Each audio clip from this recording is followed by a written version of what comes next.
Ladies and gentlemen of the jury, welcome back. Your favorite channel where we talk about fixing things and contemplating existence all in one foul swoop. Here I've got a very broken Texas Speed cylinder head, and everything looks real decent. Though I will say someone's been in here, and the way you can tell is one hole is not unlike the other, or is like?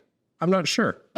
But if you haven't noticed already, somebody's been in here welding. And it wasn't me. I've got to fix that. Have to make that flat again, drill a new hole, reamer back to, I don't know, 500 thousandths of an inch. That way we can get the press fits to work and play nice and, do their thing. Guide holes are good holes. Now, I've been on a little bit of a hiatus. It's not unlike me to get you guys hooked and disappear. I may or may not have been on a little bit of a bender, but good thing is that I'm back. And I'm probably here for good. Not unless my probation officer comes back and goes, "Hey, what are you doing? You're violating your parole." Then I'll have to turn around and go, "No, I didn't." And he'll go, "Yes, you did." Well, okay, fine, you caught me, but I was being a good boy, I swear it. And now you may say, "But hey, Josh, you don't have to run off and be financially irresponsible to go out and have a little fun every once in a while." But I do beg to differ. There's a real energy amongst us. It's a real chaotic and sick energy that we all thrive on. And if you've never tried it, listen to those voices in your head. They're good. They have really great ideas from time to time. Now, how'd we end up in this situation? I don't know. I kind of have a little bit of an internet presence. Some guys will come in, ask you to do things for them. Generally, I'll say no, but this time around, I had a pretty good friend of mine by the name of Amthab on Instagram. He turned around and said, "Hey, Josh, I got an issue.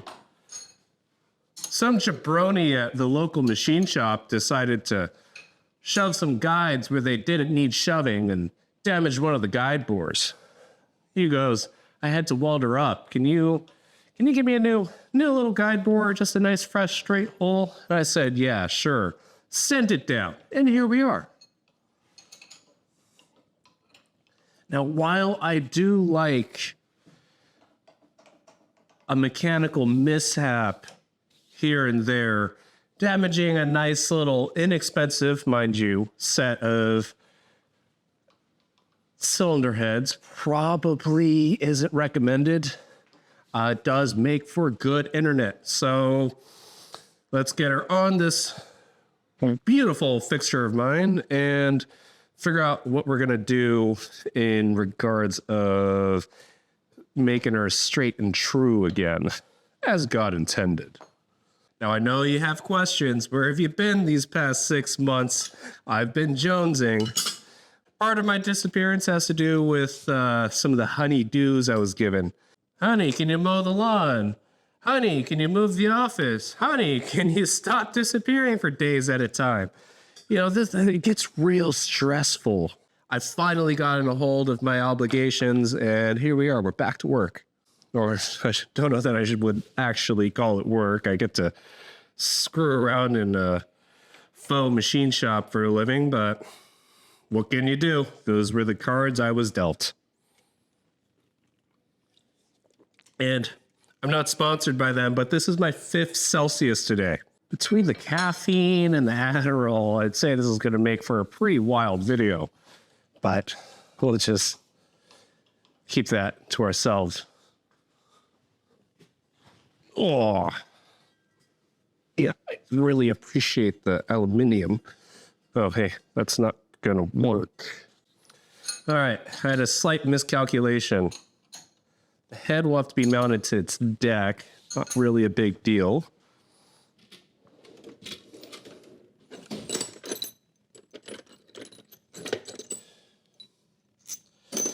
But if you've ended up in this garage, what is and isn't a big deal is really relative, isn't it?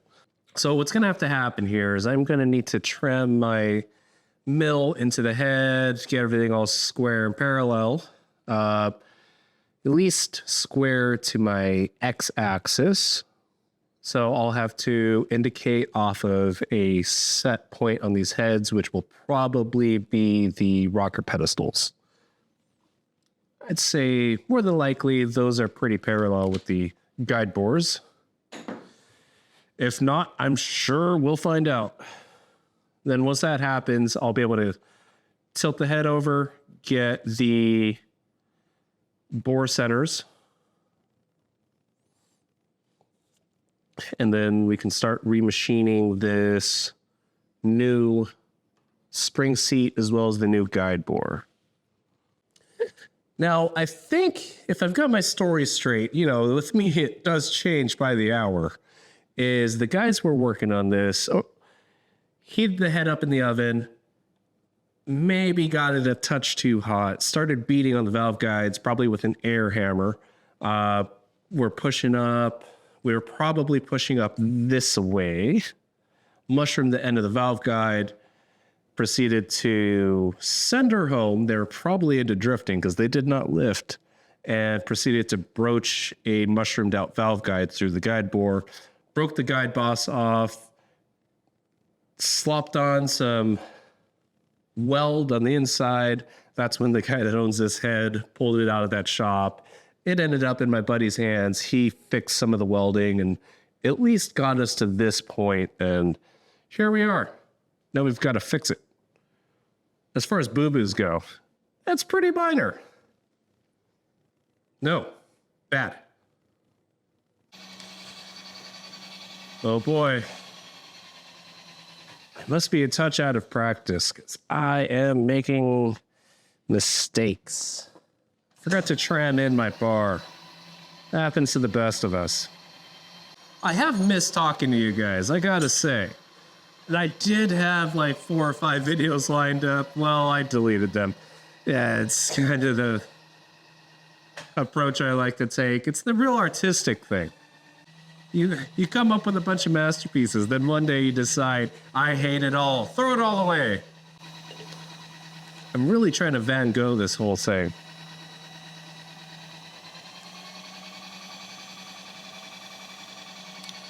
According to my indicator, she's a 10, but my tramming isn't. Oh. We'll come back once we've got this all sorted out. Okay, we're square, reads 10 there and 10 there.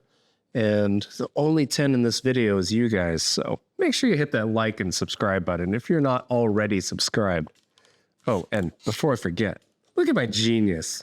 Why buy a new tripod when you've got that little sandbag that's gonna really breathe some new life into this content creating lifestyle of mine? Okay, so let's get this head mounted up.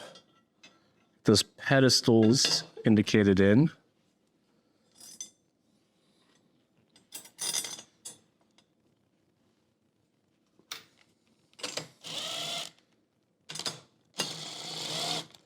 And start making holes. Should go pretty easy since we got everything trimmed in. Now, if you guys don't follow me on social media, my main man, Pete, the guy that makes this head fixture, he was in a pretty bad motorcycle accident a few months ago. Now, it was a little touch and go for a while, but I'm glad to say he did survive. Everything's going to be okay.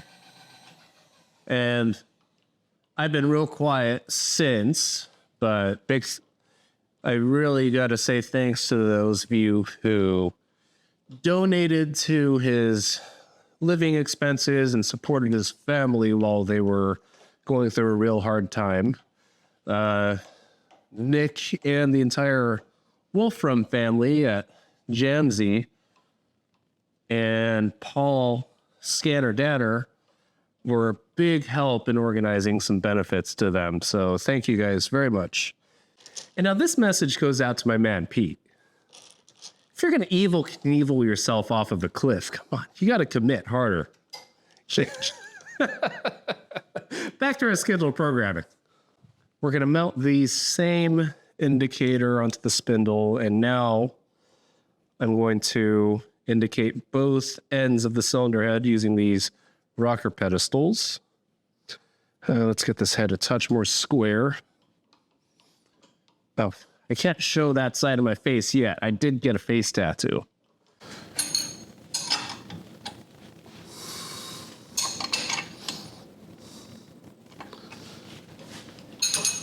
You'll be pleased to hear that I'm going through my Amanda Bynes era right now. What exactly does that mean? I think the headlines will make it real clear here soon enough.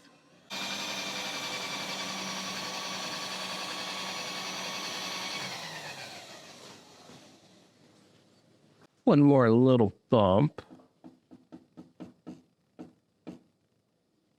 I would say we're going to be good. I only made it to the 3rd grade. And remember, I've never had the makings of a varsity athlete. So, who am I to be judged as an authority? Now, everything's all squared up, and I did make a little bit of an observation. When you glob on a significant amount of weld onto a cylinder head, you know, we've got a big old glob of weld there, and a big old glob of weld there, you're going to affect things. And if this was a ferrous material, you'd be able to visually identify what's called a heat affected zone, or HAZ for short. But what that is literally what it sounds like.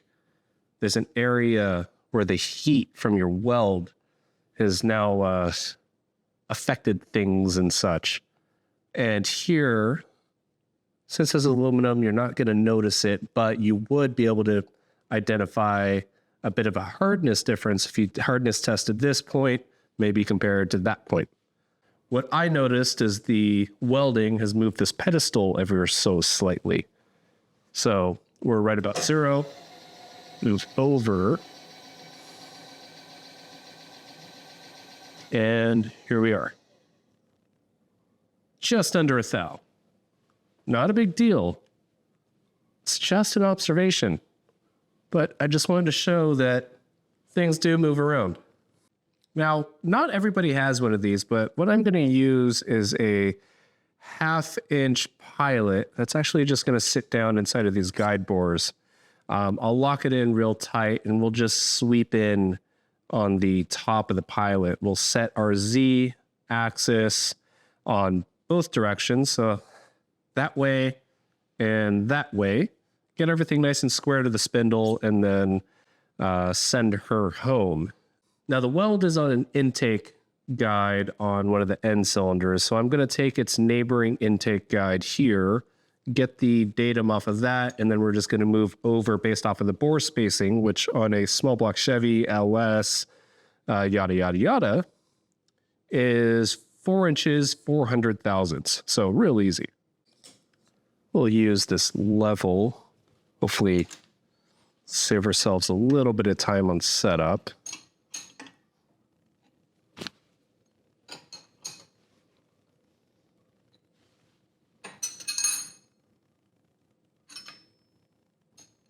And what the level is going to do is help us get it close. Now, any self-respecting machinist is going to know it's all in the setup.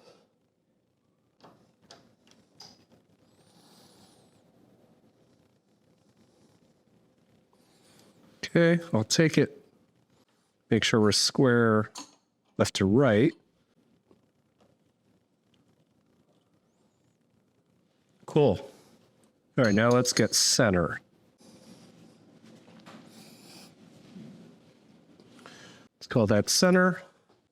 Okay, so now that I've established a center here, I've zeroed out the DRO, moved over 4-inch 400. Now my spindle is sitting directly over this weld. I think the first move is going to be establish a pilot hole. Now, considering that I cosplay as a guy with a machine shop in his garage, you'd think that I'd know where my 3/8 drill is. That's where you'd be wrong. So I think we'd start with, I think we'd better start with this center drill. Go from there. Touch fast. That's not gonna work.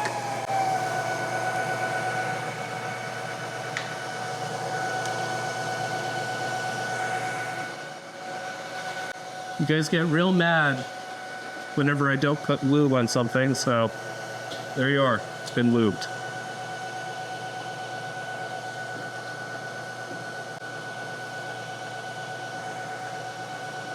Now, I was told this was welded with ER 4043 rod, which is fine and perfectly acceptable, except it does machine like dog shit.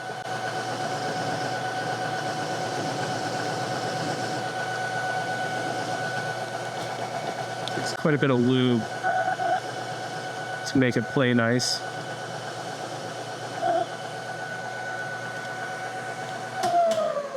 Okay. It's kind of a hole. Okay, I did find a 3/8 drill, except it's the special one that I use for drilling out guides on Porsches. It's going to be fine. Promise. Unless I run out of reach, but I hope not. Just sneak up on that.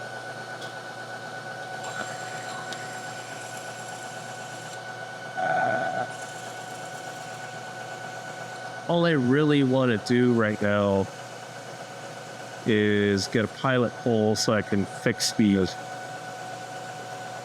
spring pocket. So if this snakes around just a touch, let's get my safety glasses because I need to blow air.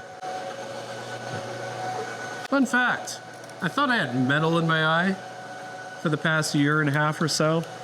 Turns out, I have a self-injuring cornea. Apparently that's a thing.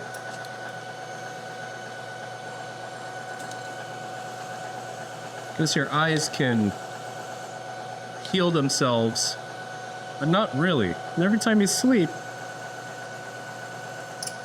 your eyelid rips your cornea back open.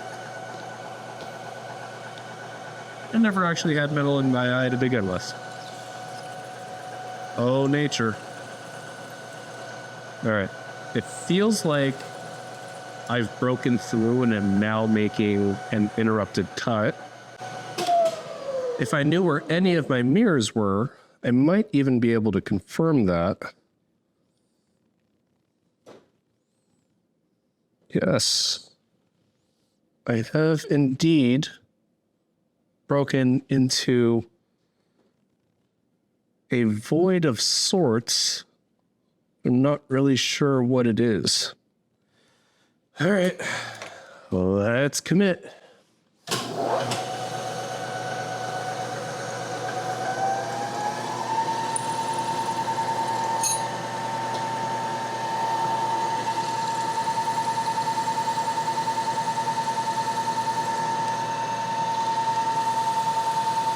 The machine's half decent.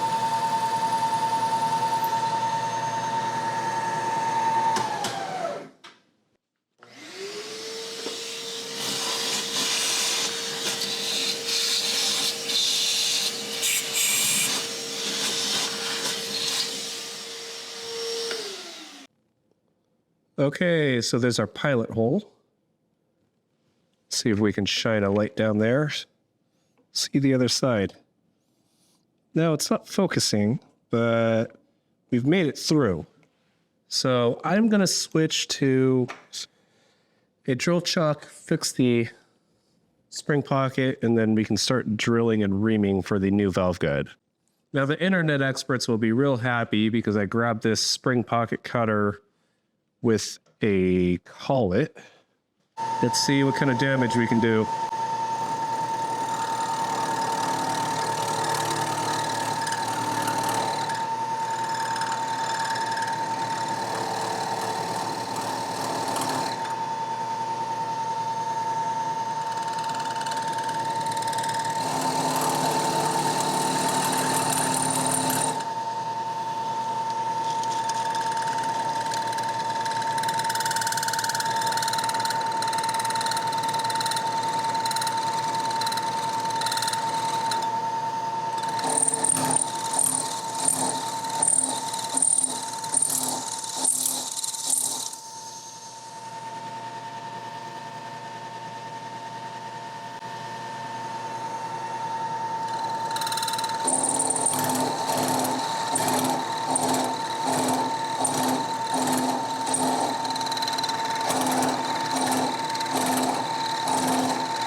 basically flat.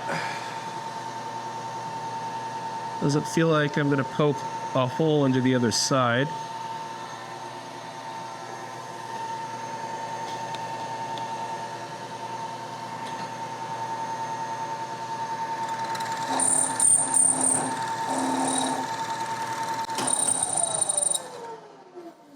Okay, that's it. And I did not poke a hole into the other side. Now you'll notice that there's a little step here on the inside that will go away once I've gone to the correct diameter at a 1/2 inch. I may even spot face that down, but we'll see. We shall see. 1000 RPM did leave a pretty nice finish. And that weld is pretty half decent. Good job. Real good job.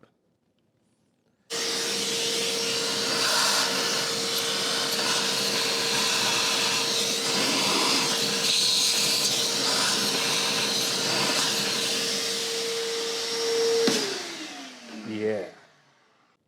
Now, in all honesty, I really don't have to do this. I could probably just go straight to my core drill size, but I want to make sure I have a nice straight hole before I switch to a core drill. We'll even power feed this.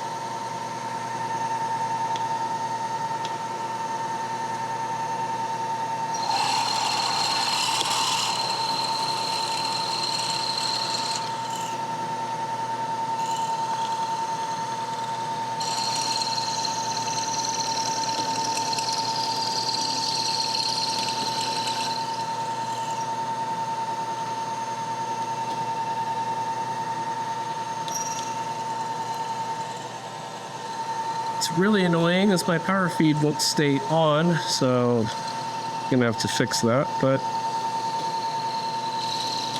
that's not your guys' problem. Oh, I hit stop. Let's see that.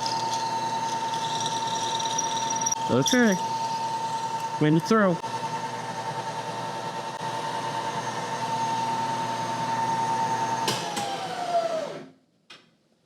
In all honesty, coming in with the carbide tip drill at 7/16 was a little unnecessary, maybe even over the top, but I wanted to make sure that we had a nice and straight guide hole to run this core drill through. This is going to take it to 490. After this, I'll run a 500 thousandths reamer through. That'll set us up for our 2000ths of press fit with the new valve guides. Everything will be fine and dandy. Now, this step isn't going to go away. This is a 570 thousandths diameter. I'm only drilling to 500. I'll have to come in and top that down. But I could probably do that when I reestablish a new chamfer. We'll cross that bridge when the time comes. I'll slow this down. These tend to chatter. Not sure that lube is the correct move, but here we go.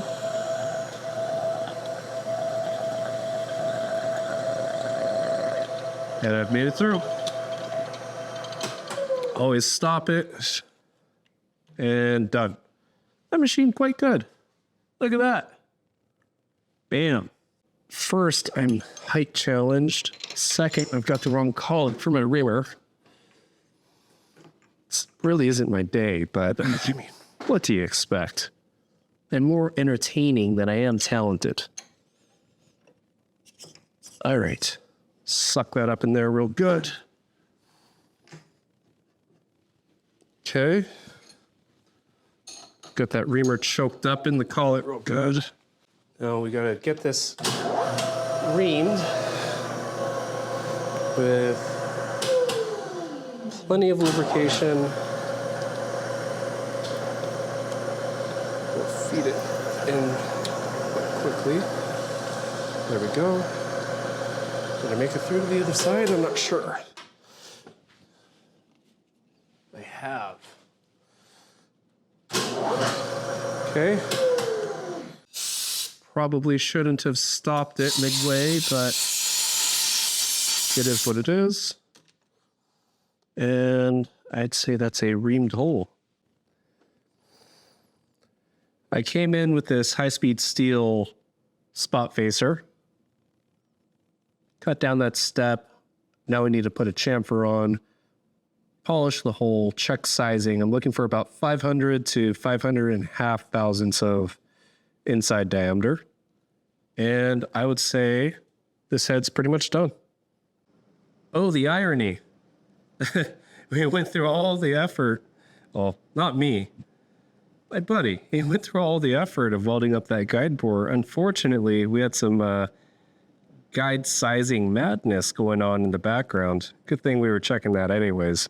So this head either was running around in the wild with different size valve guides from intake to exhaust, which is kind of normal, especially for these import cylinder heads, or they got damaged when these guides got removed. I didn't remove these guides, so who knows? Another possibility is due to the porting. Well, I guess I'll use this for an example. That's pretty much full length. You can see on the other side as well. But if you look at the intake guide, see that half of the valve guide